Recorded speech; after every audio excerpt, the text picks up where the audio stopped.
Doctor Bhimrao Ambedkar, राख से उठने वाला सूरज। जन्म से मृत्यु तक एक मार्मिक प्रेरक कहानी। एक अंधेरी कोठरी में जन्म, साल 1891।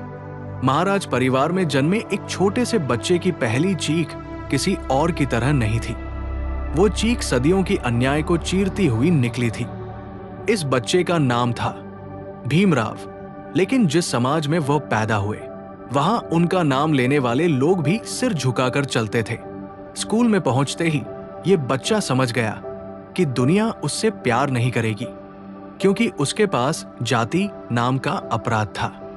जब दूसरे बच्चे पानी के घड़े से पीते थे, भीम को धूप में खड़े होकर महार, थोड़ा बर्तन उधर सरका जैसी आवाजें सुननी पड़ती थी। कभी कभी मास्टर उसे छूने से भी डरते थे। खाना अलग, बैठना अलग, पानी अलग, दर्द एक ही, पर उस दर्द ने उसे तोड़ा नहीं। गढ़ा वो बच्चा जो रोज अपमान निगलता था, पर हार नहीं मानता था। भीमराव स्कूल से लौटकर रोते नहीं थे। वो अपनी कॉपी में लिखते थे, एक दिन मैं पढ़कर इस पूरी व्यवस्था की जड़ हिला दूंगा। गरीबी ने रास्ता रोका, समाज ने रोका, अपनों ने रोका, लेकिन एक पिता था, रामजी अंबेडकर, जो बेटे से कहते थे, बेटा पढ़ना मत छोड़ना, ज्ञान ही हथियार है। और सच, ये बच्चा आखिरकार इतना पढ़ा कि दुनिया झुक गई। वो सफर जो किसी राजा ने भी नहीं देखा। बॉम्बे से अमेरिका, कोलंबिया यूनिवर्सिटी, एक गांव का बहिष्कृत लड़का विश्व की सबसे महान यूनिवर्सिटियों में स्कॉलर बनकर बैठा था। लोग पूछते थे, भारत में इतना भेदभाव है, फिर तुम आगे कैसे बढ़े? भीमराव बस मुस्कुराते थे, क्योंकि मैं रुकने नहीं आया हूं। उनकी बुद्धि ऐसी चमकी कि सिर्फ 3 साल में 2 डॉक्टरेट, दुनिया के सर्वोच्च डिग्रियां उनके नाम। दुनिया ने पहली बार जाना कि जिसे भारत ने अछूत समझा, वो विश्व के महानतम बुद्धिजीवियों में एक है। पानी का सवाल जिसने इतिहास बदल दिया। भारत लौटते ही संघर्ष फिर खड़ा था। भीमराव को देखकर वही पुरानी नफरत जाग उठी, लेकिन इस बार भीमराव अकेले नहीं थे। उनके पीछे हजारों दबे कुचले लोग खड़े थे।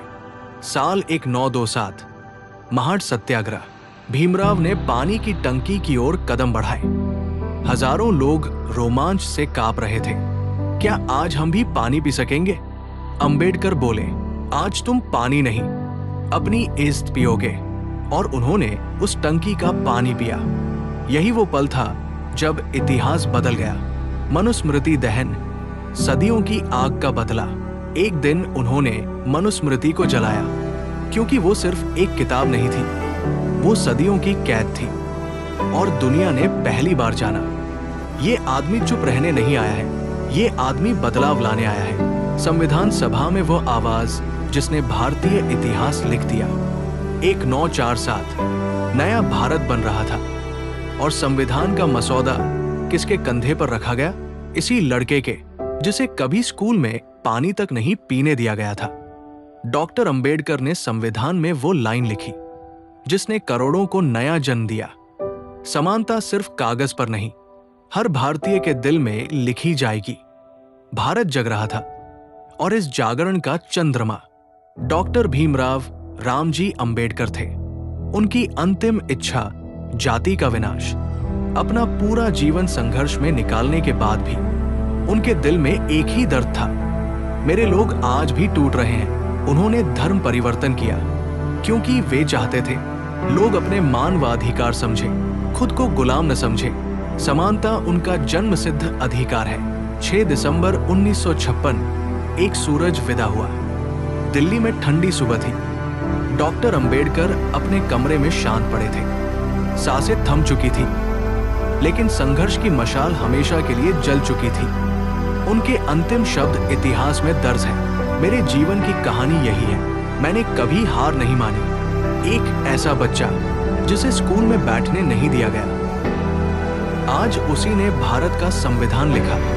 उन्होंने हमें लड़ना सिखाया, हथियार से नहीं, ज्ञान, साहस और अधिकारों से। डॉक्टर अंबेडकर सिर्फ एक व्यक्ति नहीं थे, वो आग थे जिसने अंधेरे युग को रोशन किया। और याद रखो, अगर वो टूटते नहीं तो हम उठते कैसे?